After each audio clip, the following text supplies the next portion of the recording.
Welcome everyone. We're so glad that you're here with us. I'm going to share my screen and show this wonderful slide that we have here. Welcome to Unity of Charlotte. We are delighted that you're with us this morning. Thank you for spending part of your Sunday morning with us. We trust that you'll find inspiration and connection and all of the things that are in short supply these days, right? We definitely want to come together as community. So whether you're here in Charlotte or whether you're across around the globe, wherever you are, that's the beauty of technology. And whether you're watching this live or watching this on a recording, we know that you are here by divine right and that you are here to get exactly what you need this morning or whatever time of day you're viewing this. So welcome. We're glad you're here. My name is Reverend Sally Robbins. I am your Minister of Service this morning, and I'll be leading you through our service and giving the talk this morning. And I'm grateful to be a part of this wonderful community. So we're going to always open, like we always do, with the Unity's Prayer of Oneness. So I invite you to say this with me. There is one presence and one power in my life and universe, God the good omnipotence. And so then we like to center ourselves, and whatever hustle and bustle it took to get here to this morning, let's just set all that aside. I invite you to just sit in your chair, your back as straight as possible, your feet flat on the floor, and just, if you feel comfortable, close your eyes, and let's just turn within. Turn within to that divine spot that is within us all, that inner self, that inner guide, that God presence that is within each and every one of us. And from this place, I know that there is an absolute perfection of my life, of everyone's life, of divine life. Because I know that as I turn into that center point of my being, that all indeed is unfolding exactly as it should. Despite the chaos that may be going on in my life and anything that is on the outer that is trying to distract me, I turn within. I go to that serene, calm place that never changes, that it's always still, always patient, always kind. And from that place, I know that the divinity of who I am. And so I know and speak my word this morning for each and every person who is tuned in, who is listening to these words. I know for them that they too are tuning into their own divine self, that they are having their own epiphany, their own aha moment that is leading them to a greater discovery of themselves and their purpose and their mission on this planet. I know that each one of us has a divine plan. And the more we listen to that inner guidance, the more we are tuned in and aligned to that plan. And so I know that this morning we are becoming experts at tuning in, letting go of whatever is distracting us and tuning into that perfect right place that guides, directs, and clears the way for our path moving forward on this spiritual journey. Oh, for this, I'm so grateful. So grateful to connect with my fellow Unity of Charlotte cohorts, that each one of us is a part of this wonderful plan to lift not only Charlotte and North Carolina and this region, but the planet. Each one of us is tuning into what is ours to do. We have our own divine assignment. And so I know that there is something knocking on each of our hearts this morning, saying, come, be more, do more. I know that that inner guide is showing us the way very clearly, what that next perfect right step is. And as Martin Luther King Jr. says, we don't need to see the whole staircase, just that next step. And so I know that this morning is perfect and right and absolutely in accordance with all that we are allowing ourselves to be. We surrender to that great spirit within. We know that there is a holy and mighty work that we are here to do, and we simply allow Spirit to have its way with us this morning. We simply say yes. Yes, I'm showing up. I'm ready for my divine assignment. I know that I am more than capable of all that I am meant to be here on this planet. And so I simply allow Spirit to have its way with me. I know that I am the mouthpiece. My hands and feet are the handiwork of God, and I simply let go of what is my will and turn it over to thy will. And so with a grateful heart, I just say, thank you, Spirit, for all that is and all that is yet to be. I simply say yes. Thank you, God. And so it is. Amen. Let's just take a deep breath.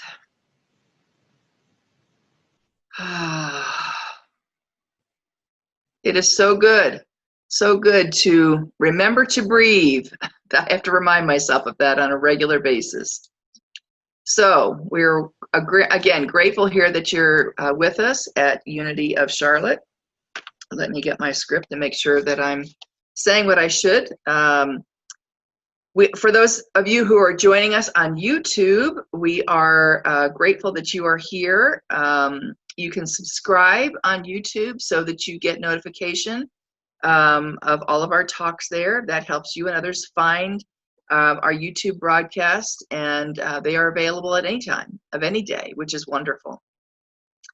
On normal Sundays, we have a great program for children, and we're hoping that in the not too distant future that we can see you again in person.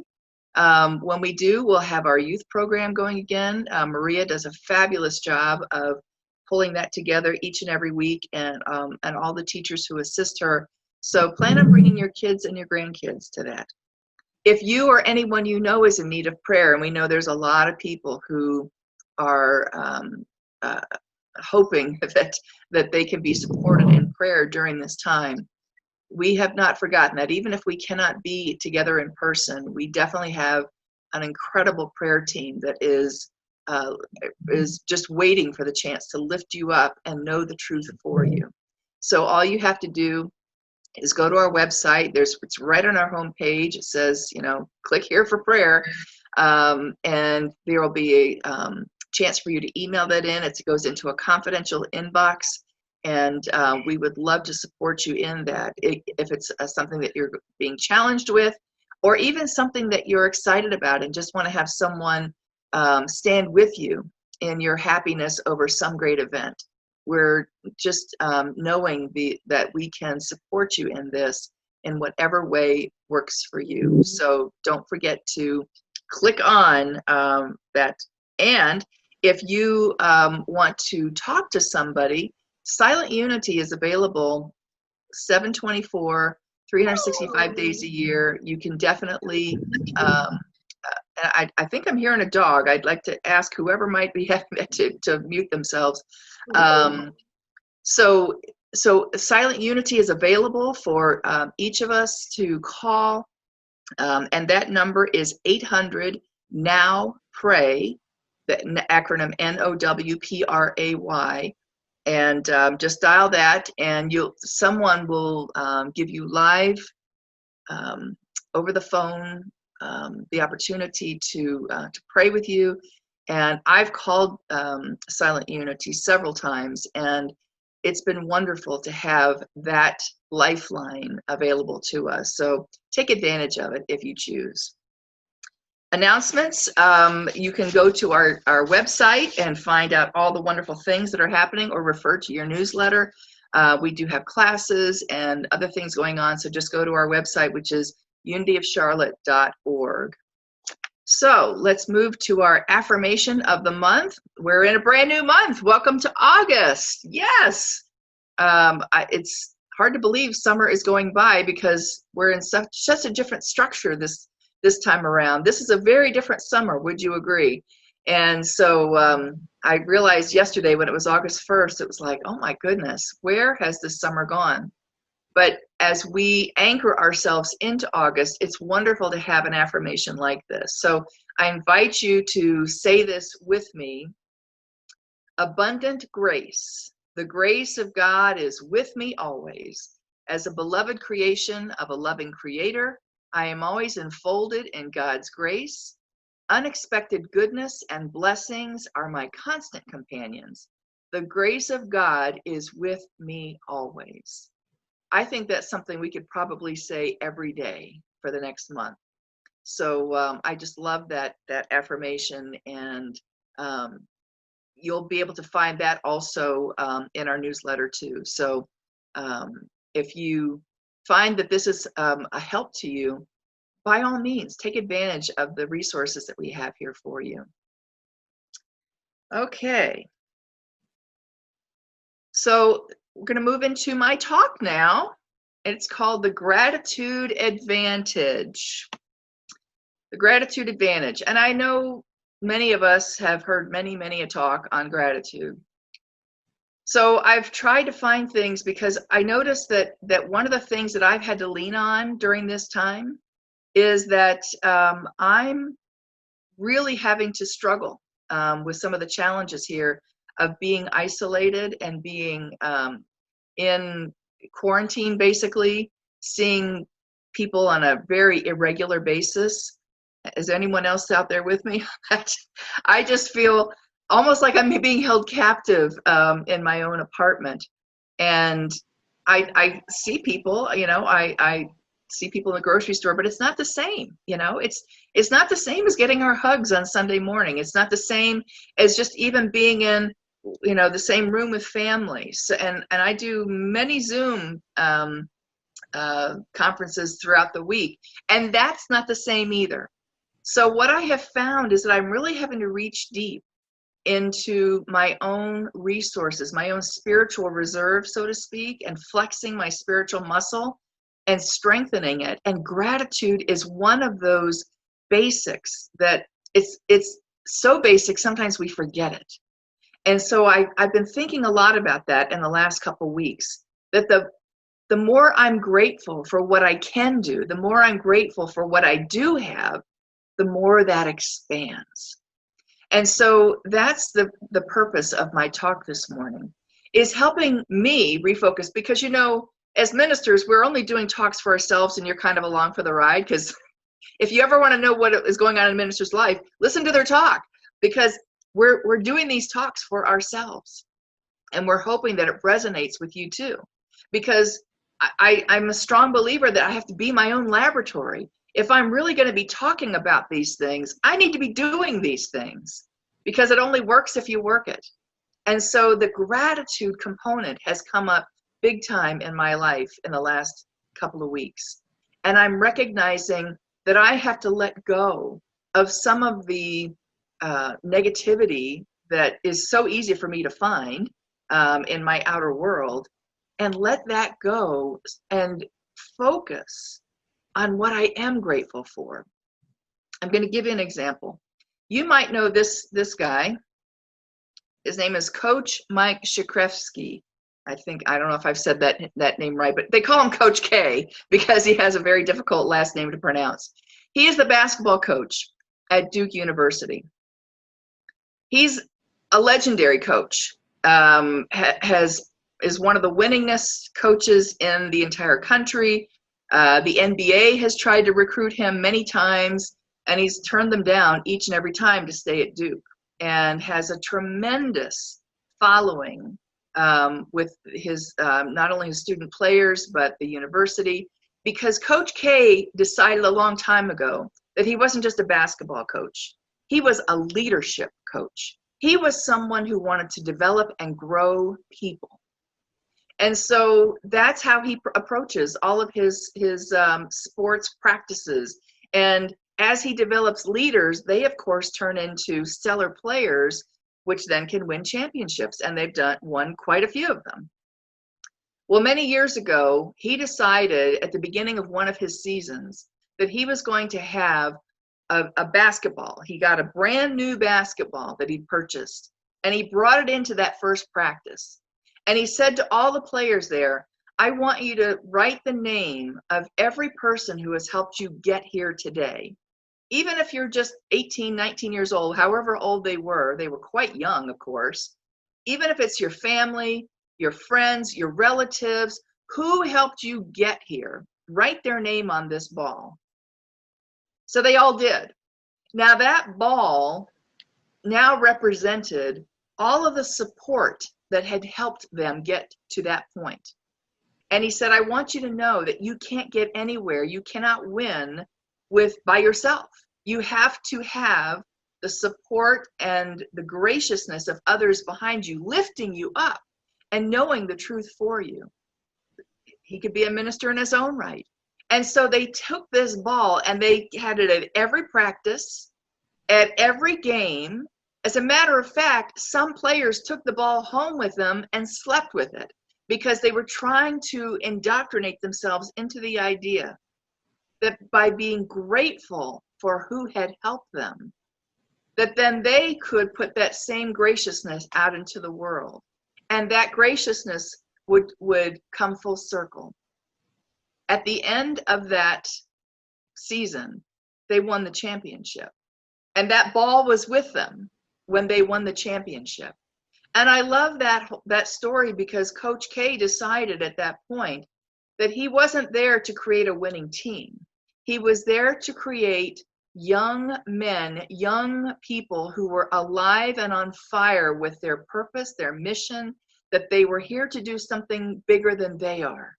And that required that they tune into their gratitude.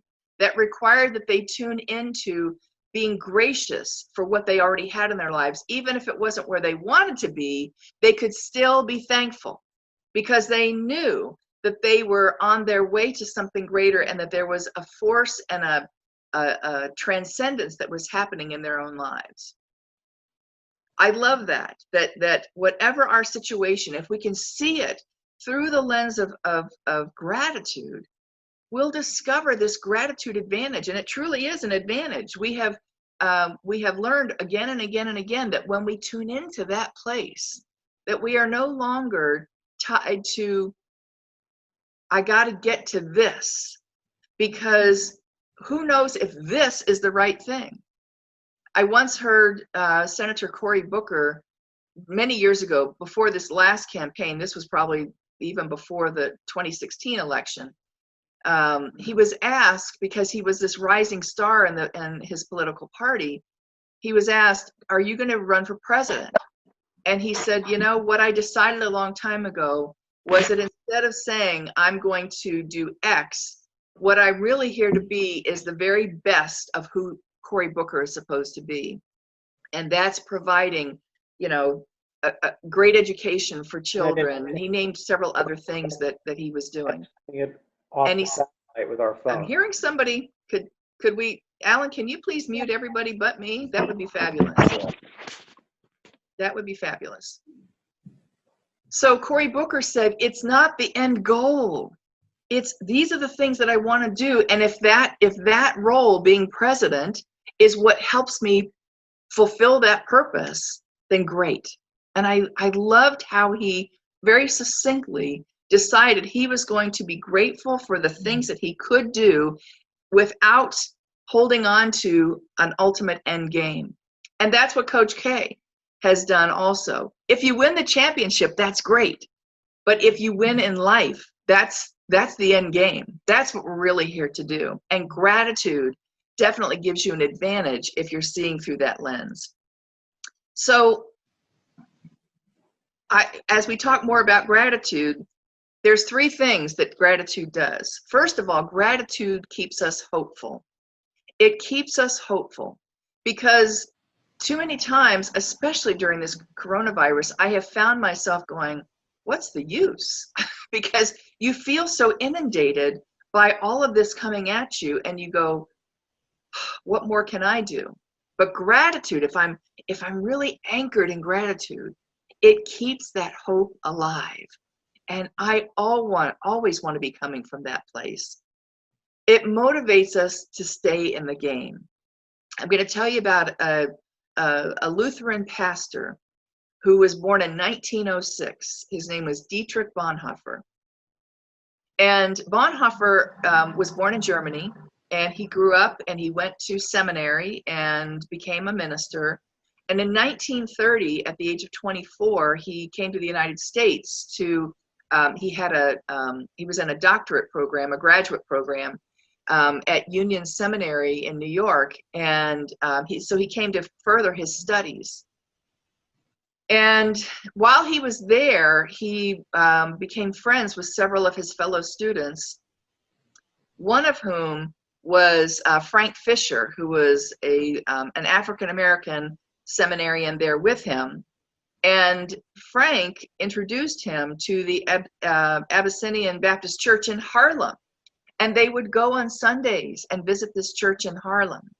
This was really significant in Bonhoeffer's life, because Bonhoeffer just loved going to that church, and he actually taught Sunday school, and he formed a lifelong love for African-American gospel songs, and he actually took many of those spirituals back with him to Europe.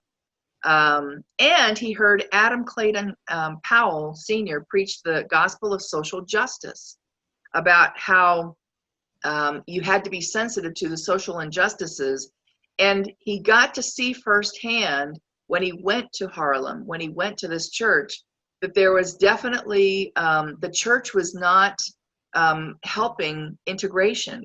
There was a clear segregation when it came to church. And Bonhoeffer was very discouraged by this. And he's like, this is not right, that people are not all equal. And so he started seeing from the perspective of those who suffer oppression.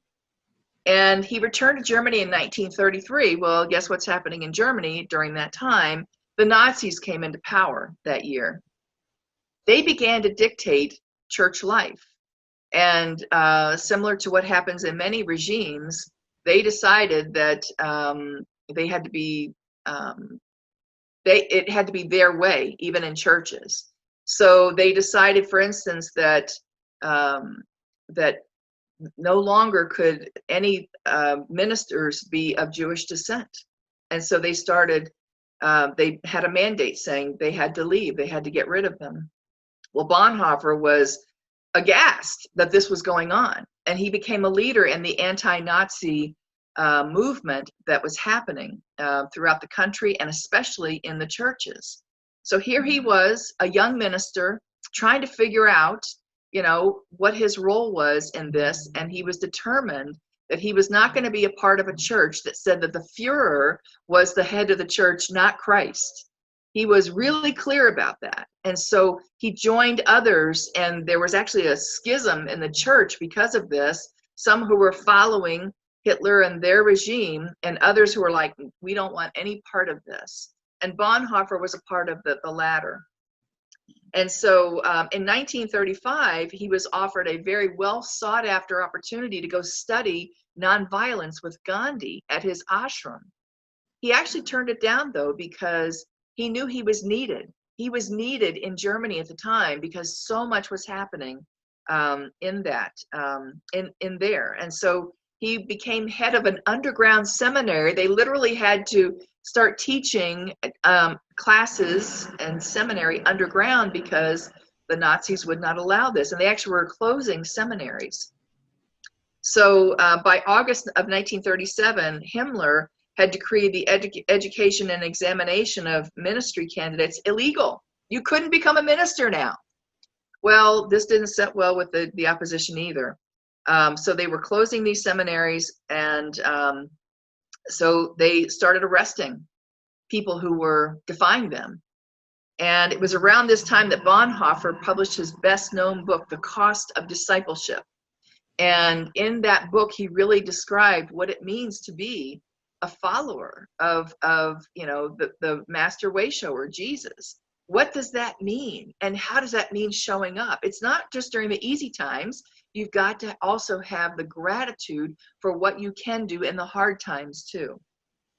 So he spent the next couple years secretly traveling from one Eastern German village to another to conduct seminary on the run. He was teaching classes, incognito, and he was working with his students, most of whom were working illegally in these small parishes.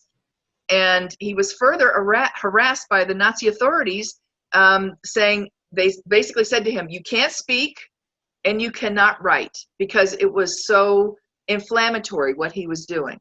So he was shut down, and he was required to regularly report his activities to the police. So now he couldn't write, he couldn't publish. They imprisoned him in 1943 because he had become actually a secret agent. So here's this minister who, under cover of being a minister, is now trying to get information and going from place to place, getting information for the Allies to defeat Hitler and his regime. So in 1943, he was caught and he was imprisoned. And even in prison, he was still secretly sending out notes. There were guards that were sympathetic to his situation, and they were helping him smuggle things out through his fiancée. And through that, there were many times that he was inspiring people still from that place. Well, in 1945, they finally put him on trial, and he was announced guilty, of course, and he and several others were hanged. He lost his life for this. And I want to share with you what he had to say during this time, because it was really critical how he moved still in the way that he approached life. He said, in ordinary life, we hardly realize that we receive a great deal more than we give, and that is only with gratitude that life becomes rich. Only with gratitude that life becomes rich. Now, this is a man writing this from prison. This is what he wrote to his parents from prison. Now, if you're in prison, there's a lot that you're surrounded by negativity, and he knew that he was probably going to die for his insurrection. And yet he still was trying to find, how can I see the good in this? How can I know that my life is still on purpose? How can I absolutely be a tool for spirit in this world? And he was still in the prison, working with guards and anyone who came to visit him. He was still trying to hold to that ideal, that he was there to be an instrument for good in this world. This is a remarkable example for me of how someone, up to the very end, in dire situation.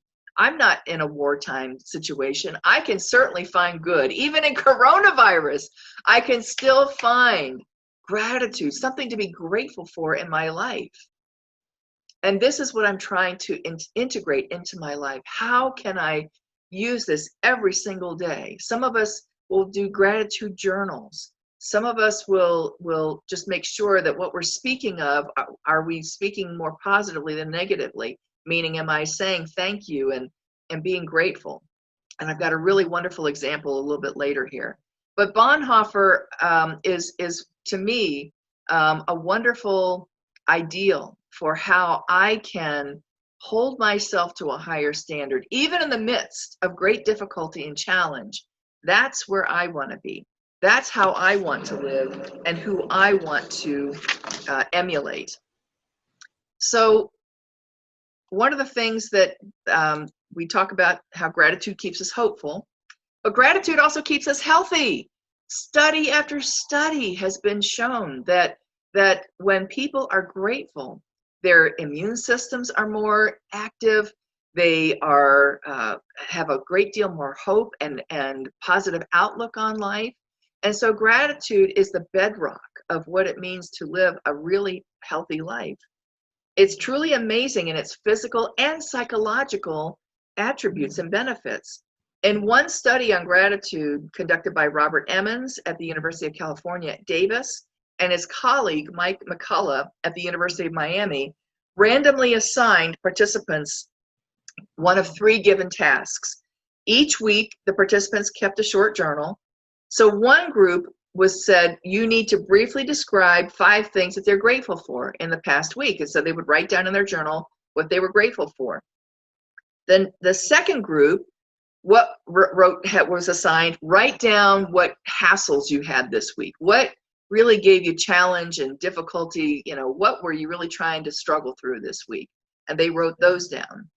And then the third group was just asked to list 5 events or circumstances that affected them, that they weren't told to focus on either positive or negative.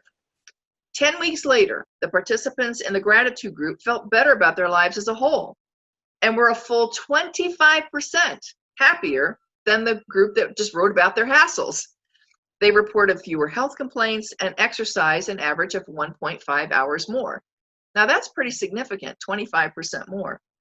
In a later study by Emmons, people were asked to write everyday things about which they were grateful. Not surprisingly, this daily practice then increased gratitude, and it actually showed another benefit. Participants in this group also reported offering others more support, emotional support, when they had a personal problem. In other words, if I'm writing on a daily basis what I'm grateful for, I am more likely to offer support to someone else in my world. And isn't that where I want to be? Absolutely. So if I can integrate that into my life and become so grateful that I'm available then to offer support, because if I'm only focused on my negative things, I don't have the bandwidth to help somebody else. Does that make sense? And you and I are always wanting to be, how can I be a servant leader in this world? How can I serve others? And so I always want to be on my cutting edge, meaning that I integrate my spiritual practices. And as I do so, my own psychological and physical health is better, and I'm available to help others. I'm no good if I can't be of service to somebody else in this world. It's not just about me. I'm here to serve others. And I think you would agree that that's what we're all trying to do, is be a light unto the world in our own way, whatever that means to us.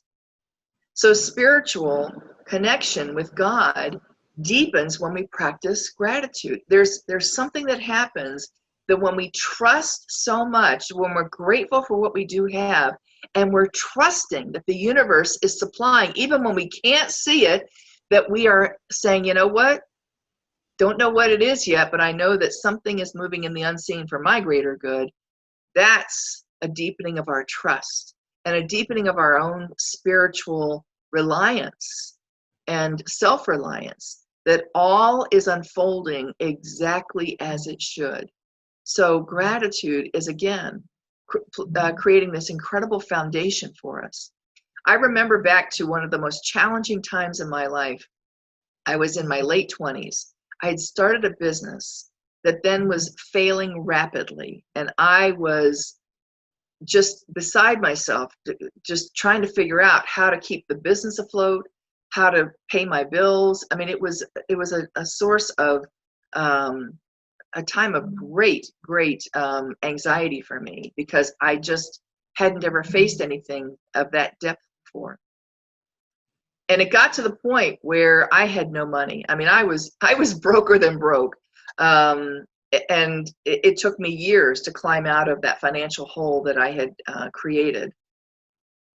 And during that time, there were weeks when I had almost nothing to buy food, nothing. And if it hadn't been for very kind people in my life, I don't know what I would have done. It made me incredibly grateful.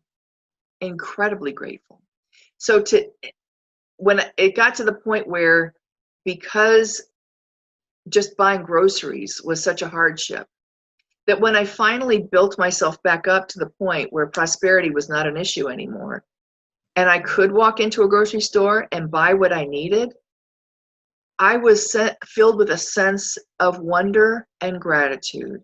Oh my goodness, how blessed are we that we can walk into a grocery store and have this plethora of things available to us, because not all places in the world are like that. And having had such a hardship of even feeding myself, to this day, when I walk into a grocery store, I'm filled with gratitude, because I hearken back to that time when things were so scarce that I never lost that sense of, thank you, God, that I have enough money that I can buy food today. I'm really grateful for that period, for having established that practice in me, because even in the midst of when I didn't have enough, I kept being thankful for what I did have. And that was a huge, huge growing practice for me. I invite you to take a look at your gratitude practices. Where are you, in your sense of gratitude? Even in the midst of whatever challenge you might be facing, are you grateful still for what is coming into your life and who is in your life and how your life is working? That's the key. So the third thing that gratitude does is it expands our possibility. It opens us up to a greater good. And I want to just share a wonderful story that I've always loved over the year from the Old Testament. It's in 2 Kings chapter 4. And it's the story about how the widow of one of the servants of Elisha, her husband had just died. They were greatly in debt. And back then they had debtor's prison, and your children could actually be sold to pay off the debts. And that's what was going to happen, was her two sons were, the debtors were coming to take her two sons, and they were going to basically take them for paying off the debts that this widow and her husband had owed them. She was filled with fear because she didn't want to lose her sons because of this debt. So she turned to Elisha, who she considered a very wise person. And she said, Elisha, what should I do? What should I do? And Elisha said to her, well, what do you have? She said, I don't have much at all. And he said, you've got something. What do you have? And she said, the only thing I really have of any value is a very small jar of oil. And oil back then was very precious. And she had a small jar of it. And he said, this is what you need to do. You need to go out, have your sons go out to all the neighbors and have them collect containers, large pots, small pots, whatever they can get, empty containers. Have them collect them, bring them back, and then when they bring them back, you start pouring the oil into them. She said, well, I only have this little thing. And he said, when they bring them back, start pouring the oil. So she did that. Her sons brought back all of these pots, very similar to these ceramic pots. And as they were putting them in her house, she took that little small vial of oil. She started filling the pots. Well, that oil kept flowing. First, one pot was full. They set it aside. Then a second pot was full. They set it aside. Then a third, then a fourth, until finally all of the pots that the sons had brought in were full. And then and only then did the oil stop. And I love this. I love this idea, because when you open your mind up to be thankful for that little bit that you do have, then, and you expect, oh my goodness, I know that my good is still here. Those pots represent, that allegory is wonderful. They represent what container does your mind have to be a receiver of good? How much can you bring in? As much as you can expect, as much as you can be thankful for. Gratitude is simply the vehicle to open our mind to possibility. And so this widow learned an incredible lesson, and we learned through her story that when we are open to our good, open to being grateful for, even if it just, oh my gosh, I've only got this little tiny bit and my sons are about to be sold into slavery, be grateful for what you do have, because that opens up. And they were able to take those pots. The widow took those pots of oil and sold them and paid off all of her debts. I love the idea that we have the capability to bring into our consciousness a greater good, even when we cannot see it physically in our world. As a matter of fact, Tama Keeves has a wonderful quote that I think fits this perfectly. She says, the more faith we have in the mystical realms, the more ease we have in the material one. if I can rely that the mystical realms are taking care of my needs and my good, simply by being grateful for what I do have in my life, my material life will flow with greater ease, with greater flow, with greater good coming to and through me. And if I'm not grateful, I'm literally blocking that good. So I know that I have to open up to that idea. Even if I can't see it, there's still something I can be grateful for. There's still something. I read something years ago where someone had a paralyzing accident and all they could do was move their little pinky. That was it. That was the only part of their body that they could move. And the little pinky. And so he decided he was going to be grateful for moving that little pinky. And then that pinky then became the rest of the hand. The rest of the hand started moving. And pretty soon, that gratitude filled him with so much expectation and possibility that he was then able to walk later when the doctor said he could not. You and I have to open ourselves up to this greater good. From morning to night, we have opportunity again and again. Are we going to focus on the negative? Or are we going to be grateful for what we do have? It's a choice. We're always a choice. So I'm gonna close with this. I read an article in Forbes about this wonderful book, and I'll show you the copy of that book. It's called A Simple Act of Gratitude, and it was written by John Kralik, and I love the subtitle there, How Learning to Say Thank You Changed My Life. And here's the story about what happened with John Kralik. Back in 2007, he was having a pretty rough year. As a matter of fact, so much so that he was contemplating suicide. He was a lawyer, but his business was failing. He had clients, but they weren't paying their bills. He was trying to figure out how to meet payroll. He couldn't pay his employees. He was miserable. He was broke. He was overweight. And he was on his second divorce, living in a crummy apartment in LA with no air conditioning. And even as an attorney, he couldn't afford anything. He was hoping to give Christmas bonuses to his employees, but he couldn't afford to do that. And he just felt miserable because he felt like a failure that he hadn't, even as an attorney, he couldn't make ends meet. So while he was hiking in the hills of LA on New Year's Day, his life was still miserable, but he decided to take a hike. He decided in that hike that he was going to set a new goal for himself. He decided that he needed to find a way to be grateful in his life. And so he decided, I am going to spend in the next year, today's January 1, in the next year, I'm going to write one thank you note every single day, 365 for the next year, and I'm going to mail them handwritten, can't be typed or on my computer, none of that, handwritten notes of gratitude that he would mail out to whoever he felt grateful for. And he made that decision, and sure enough, he found it surprisingly easy. That he was like, oh, how am I going to find 365 people? Well, every day there was always somebody that he felt grateful for. And he took the time to handwrite a note and put a stamp on it and mail it out to them. He found that because he was focusing on gratitude, there were things in his life to be grateful for that he hadn't even noticed before.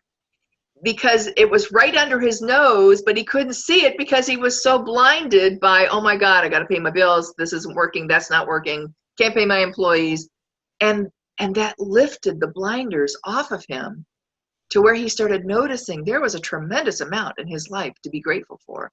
Even going through a divorce, even being broke, even being overweight, he had a tremendous amount to be grateful for. He said that writing the thank you notes over the course of that year taught him to value the great things that were in his life already. And I want you to hear this, it created a discipline of positive focus. A discipline of positive focus. I want that. I want to have where even if negative stuff is coming at me, even if my mental health is being challenged by coronavirus, Even if it's not exactly what I want out picturing in my life yet, I want to have positive focus, selective focus, that I'm looking at things that I'm grateful for far more than I'm looking at the negative. And that's what this practice did for John. And he wrote about it in this book. He says, gratitude presses outwards, and that creates good feelings in the universe. And he said a lot of those good feelings end up coming right back to you. He ended up turning his life around. He ended up running a couple marathons, got in shape, had a wonderful positive outlook on life and new friends, and it made a huge difference. And that book went on to become a bestseller. And I know that you and I have the capability also to move into a place of gratitude. Maybe we don't send out a handwritten note every day, but what in your life can you do to not only think gratitude, but act on gratitude? To thank the people in your life who have helped you, who have made a difference in your life, who have inspired you, who have helped you hang on when you were at the end of your rope. I know there's lots of times when I've been at that place and someone has lifted me up, and I'm incredibly grateful for that. I myself tried very hard to write thank you notes. I actually get surprising phone calls from people after I've written them a thank you card. They're like, I never get letters or cards anymore. It's just so wonderful even to get a card in the mail these days. So just taking the time to do that, it not only lifts them up, it lifts me up. And so I think that these are wonderful ideas that I can take to heart this week. I hope you do too. That the gratitude advantage is one worth working for, because the gratitude advantage reminds us that we are here to be the disciples of the master, to know that we can hold to a higher consciousness no matter what is happening in our world, and to practice saying thank you, if to no one else, to the spirit within. Thank you for my life. Thank you for the fact that I'm breathing another day. I have another day to live on this great planet. I know that I can grow in this and build my spiritual muscle in gratitude. I invite you to come along on that ride with me. So let's take that into prayer. Let's take a deep breath in as we process all that we have shared.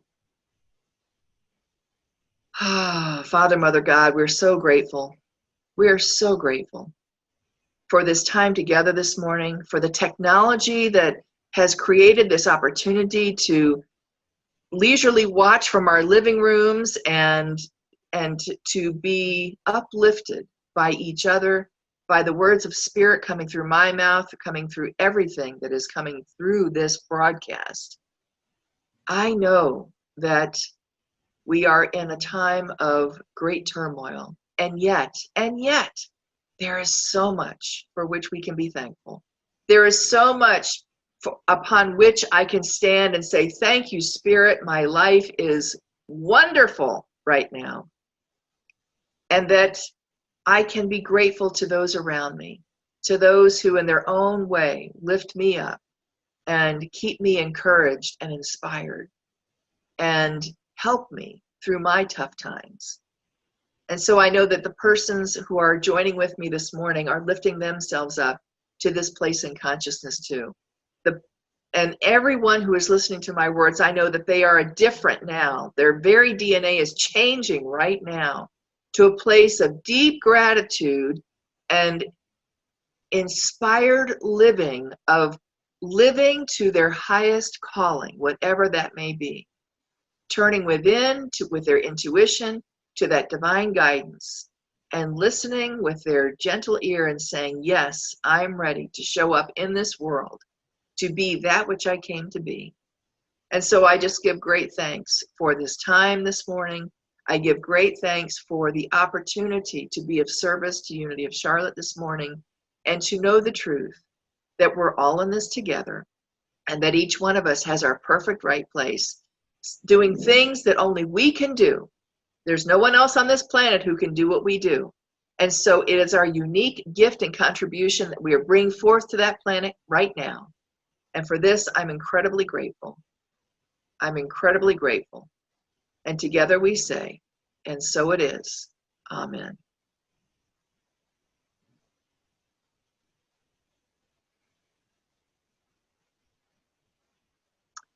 I am grateful for each and every one of you for taking your time this morning to join us. So just a few things before we close. I invite you to, again, you can support this community in a multitude of ways. One of those is by sharing your prosperity with this community that is always doing a mighty work to be a bright light, a beacon on the hill, as I always like to say. So let me go back to our screen and show you how you can be a part of this, because if you have felt uplifted by this today, if this has served you in any way, we would love for you to support this wonderful work called Unity of Charlotte. You can simply go to unityofcharlotte.org, and there's multiple ways that you can give back to this wonderful work. You can send a check to the address there on your screen. You can go to unityofcharlotte.org, and there's a donate button. You can click on that. It's a safe, easy way to donate to this work. And so I invite you now, even if all you're doing is saying a blessing back to this community, even if that's all you have, you don't have even $1 to give, because we accept great and large and small donations, whatever you feel you can share with us. But even if all you have to give us back is a blessing, a smile, whatever that might be, I want you to just hold that in your heart. And if you are donating, just think about what it is you're donating, and let's just hold that in our heart. And we're going to repeat our affirmation blessing as we come together for this. Whoops, I missed it.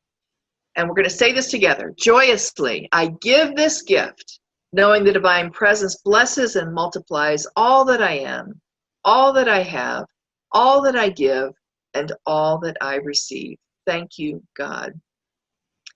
There's another wonderful blessing, that even all that I am and all that I have, no matter what that is, even when I couldn't afford to buy groceries, bless it, bless it, bless it. That was the lesson. So I hope that each and every one of you got something wonderful today as you move out into the world. And so we're going to end, as we always do, with our closing, our prayer for protection. So let's say this together as well. The light of God surrounds us. The love of God enfolds us. The power of God protects us. The presence of God watches over us. Wherever we are, God is, and all is well. I want to thank each and every one of you for your time, for your blessing, for your consciousness, and for you just being you. What a gift you are to us and to this world. Thank you for being here this morning. We hope to see you back here again next week. God bless.